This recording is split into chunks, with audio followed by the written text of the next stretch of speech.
안녕하세요. 여러분의 아는 회계사입니다. 제가 사회생활을 시작하고 나서 몇 번의 이직을 했었는데요.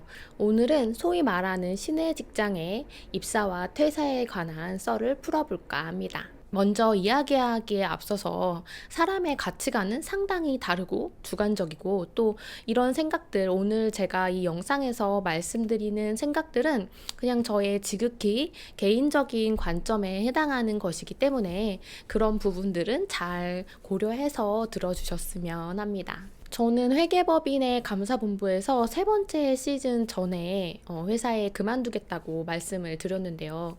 그때만 해도 회계법인보다는 안정적인 회사를 다녀야 한다는 그런 갈망이 좀 컸었고, 그리고 두 번의 시즌을 겪고 나서는 약간 업무 강도에 대한 걱정도 있었던 것 같고, 또 의뢰 회계사들은 이직을 많이 한다니까 그리고 뭐 여자에게서는 좀 더 편한 직장이 좋다. 뭐 왜 여자만 편해야 되는지는 모르겠지만 여튼 이것도 다 편견인 것 같아요. 여튼 이런 등등의 이야기들을 믿고 그렇게 해야만 한다고 생각하면서 뭐 그런 종류의 회사들로만 서치를 하고 이직에 대한 준비를 했었던 것 같아요. 사실 뭔가 진짜 내가 원하는 방향과 미래 커리어에 대한 깊은 고민이 부족했던 것 같습니다. 그러고 나서 여기저기 뭐 시험도 보고 면접도 보러 다니면서 공기업은 아니지만 공공의 성격이 있다고 하는 그런 회사에 연봉도 괜찮고 또 업무도 힘들지 않고 뭐 정년까지도 보장이 된다고 하는 그런 회사에 신의 직장에 입사를 하게 되었습니다. 물론 신은 직장을 다니지 않기 때문에 신의 직장은 없다고 합니다. 영상을 보시는 여러분들도 신의 직장은 없다고 생각하시는 것이 좋을 것 같아요. 이렇게 이직해서 회사를 다니면서 회사의 분위기와 업무 형태의 면에서는 약간의 충격을 먹게 되었습니다. 사실 회계법인이 너무 자유로운 분위기이기 때문에 진짜 사회생활 경험은 이때부터라고 생각해야 될지도 모르겠어요. 회계법인은 모두가 전문가이기 때문에 물론 선후배 간에 이런 질서는 있지만 약간 상위 하달적인 그런 수직적인 문화는 별로 없고 또 근태 관리에 대한 압박이 그렇게 심하지 않으면서 업무에 있어서도 회계사의 본질적인 업무를 하게 되잖아요. 제가 이직을 했던 곳은 엄청나게 막 수직적인 그런 분위기는 아니었다고 해도 어느 정도 공기업스러운 문화 같은 것을 가지고 있었고 문서화가 많이 이루어졌던 것 같아요. 예를 들면 보고를 하기 위해서 문서를 만드는 작업을 많이 한다든지 한 장으로 요약하는 한글 문서 만들기 뭐 이런 거를 하기 위한 능력이 많이 필요로 했습니다. 맨날 회계법인에서는 엑셀만 보고 결제 문서라는 거는 올려본 적이 없던 저는 좀 당황스러운 면이 있기는 했어요.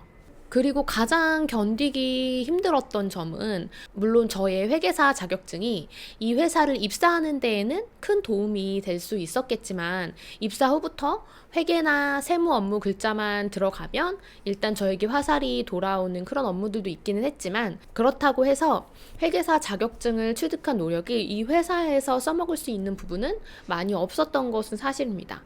뭐 하루하루 편하게 흘러가고 칼퇴를 하던 와중에 뭔가 지금 하고 있는 일보다는 그래도 회계사 자격증을 써먹을 만한 업무를 하고 싶었고 그래서 방황을 많이 하다가 이 인사 담당자분과 인터뷰를 한 날이 저는 가장 충격적으로 다가왔던 것 같아요. 그때가 인사 발령 시즌이었고 저는 이제 회계팀에 보내줬으면 좋겠다 그런 면담을 했었는데요. 그분께서 하신 말씀이 사실 우리 회사는 회계사가 필요 없습니다 라는 답변이었어요. 아무리 사실이 그렇다고 할지언정 이렇게까지 말할 필요가 있을까? 라는 그런 충격이 들었던 것 같아요. 그리고 회계사를 필요로 하지 않는 회사에 저는 더 이상 있을 필요가 없겠더라고요.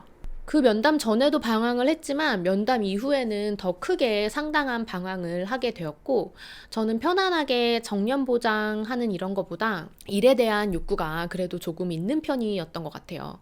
그래서 너무 당연한 말이지만 이직을 할 때에는 본인의 성향과도 잘 맞는지를 고려해보고 신중히 생각하셔야 되는 것 같습니다.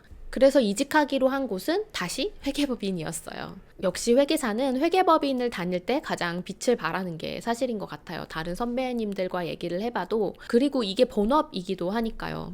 지금 빅4 회계법인에서 버티고 있으신 회계사 분들이라면 다른 게 아니라 업무가 많아서 힘들어서 못 버티겠다, 이런 상황이시라면 비시즌에 휴직이나 어학연수 같은 것으로 잠시 쉼을 할 수 있는 그런 시간들을 가지시면서 최대한 경험치와 커리어를 회계법인에서 쌓으시는 것을 추천드립니다.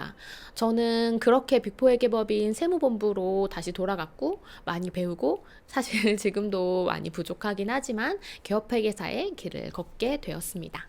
사실 세무본부에 가면서 이전에 그 이직했던 곳에 2년간의 연차를 깎이기도 했어요. 특히 세무 업무는 안 해본 사람은 할 수 없다라는 것이 있기도 했고, 제가 회계법인을 다녔던 건 아니니까 그래도 2년을 깎는다는 건 너무했다라는 생각이 들기는 하지만, 뭐 2년이 가산되면 좀 높은 연차가 되기 때문에 그냥 받아들였던 것 같습니다. 그러면서 이전에 그 공공기관 비슷한 곳으로 이직했던 것에 대해서 엄청 후회를 하기도 했어요. 사실은 그때 당시에는 내가 왜 거기 가서 2년을 버렸을까 하는 생각이 들었었어요. 근데 지금에 와서는 그때의 경험들도 다 지금 제 커리어에 좋은 영향을 끼쳤다고 생각하고 있습니다. 오늘은 제가 이전의 영상에서 회계사 합격하고 금융공기업 가고 싶나요? 라는 영상에서 제가 왜 공공기관을 퇴사했는지에 대한 이야기 하겠다고 말씀드렸었고, 또 궁금해 하시면서 기다리는 분들이 있으신 것 같아서 오늘 이 영상 가져와 봤습니다. 아까도 말씀드렸지만 이직을 할 때에는 본인이 성향이 어떤지, 나는 어느 정도 내 업무에 대한 그런 커리어 부분을 내려놓고 워라밸을 중시할 것인지, 아니면 내 업무에 대한 그런 능력치를 키우고 싶고 커리어를 좀 더 탄탄하게 하고 싶다에 초점을 둘 것인지에 맞춰서 이직을 할 때는 좀 더 신중히 고려해야 할 것 같아요. 그리고 나와보면 회계사로는 역시 회계법인만큼 빛을 발하는 데가 없다는 것을 분명히 깨닫게 되더라고요. 오늘도 영상 봐주셔서 감사하고요. 다음 영상에도 더 유익하고 재밌는 이야기들로 돌아오겠습니다. 지금까지 여러분의 아는 회계사였습니다. 안녕.